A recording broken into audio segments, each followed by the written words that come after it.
Hello, नमस्ते, सलाम, आदाब। मैं हूँ साक्षी, आपकी हिंदी एजुकेटर और आज हम बात करने जा रहे हैं दिसंबर 2025 की जो परीक्षाएं हुई हैं आज 6 जनवरी 2026 को, उसकी संभावित कट ऑफ क्या रह सकती है। तो देखिए, संभावित कट ऑफ क्या हो क्या नहीं हो, इस पर बात करने के पहले कुछ ऐसे पॉइंट्स हैं जिन पर हमें ध्यान दे लेना चाहिए। अब तक स्टूडेंट्स से जो मैसेजेस प्राप्त हुए हैं उनके आधार पर हम कुछ बात करेंगे कि क्या हो सकती है।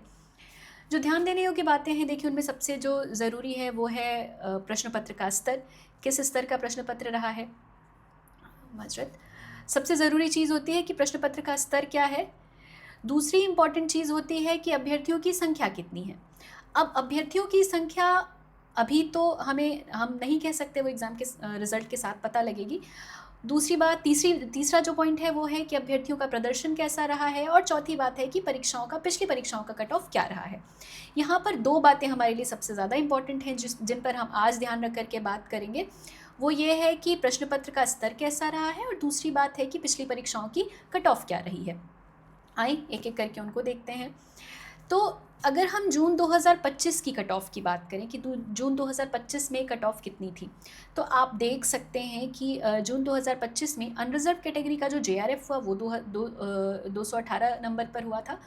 असिस्टेंट प्रोफेसर यानी कि नेट हुआ था 190 पर, और पीएचडी हुआ था, पीएचडी ओनली जो एडमिशन होता है वो 160 पर। ओबीसी में 208, 172 और 146, ईडब्ल्यूएस 210, 174, 142, एससी 194, 160, 138, एसटी कैटेगरी में था 182, 152 और 134, और पीडब्ल्यूडी की एक कैटेगरी हमने ली है, उससे अंदाज़ा लग जाता है, तो उसमें 194, 150 और 106।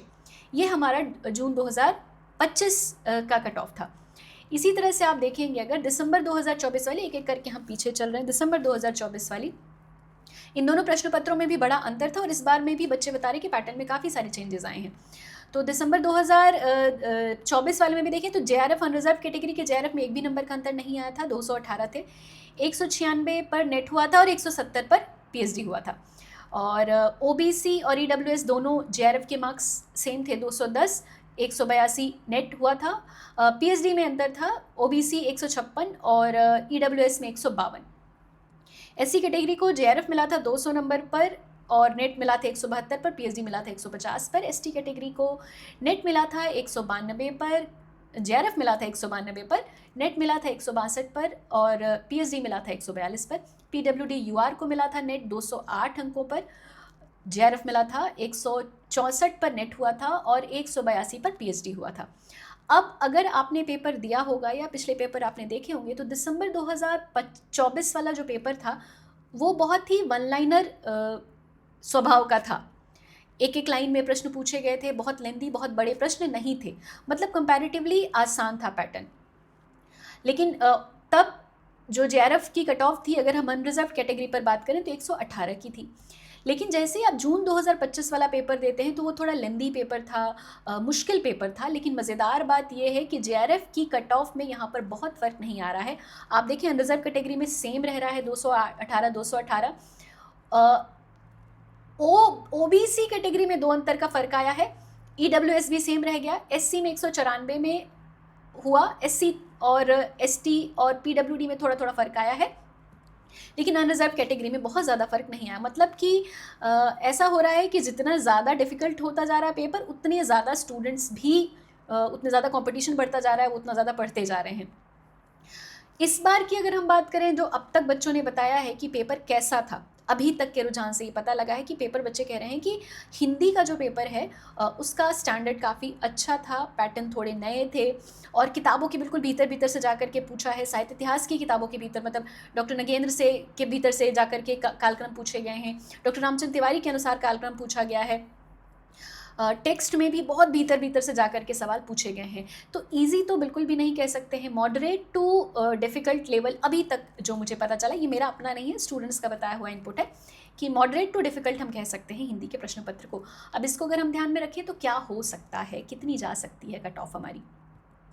उसके पहले आप देख लें कि अब आज तो पेपर हो गया, अब आप जो भी स्टूडेंट्स नए एग्ज़ाम की तैयारी करेंगे, यानी कि अगले सेशन की तैयारी कर रहे हैं, काफ़ी अच्छा ऑफ़र है, 9 तारीख तक के लिए ये बढ़ा दिया गया है, आप इसमें एडमिशन ले सकते हैं। अगर आप 6 मंथ्स का एडमिशन लेते हैं हमारे साथ, तो आपको 6 मंथ्स के साथ 1 मंथ फ्री मिलेगा केवल 4,999 में, और अगर आप 9 मंथ्स का एडमिशन लेते हैं तो आपको उसके साथ 9 मंथ्स बिल्कुल फ्री मिलेगा 7,999 में। साक्षी JRF कोड आपको यूज़ करना है।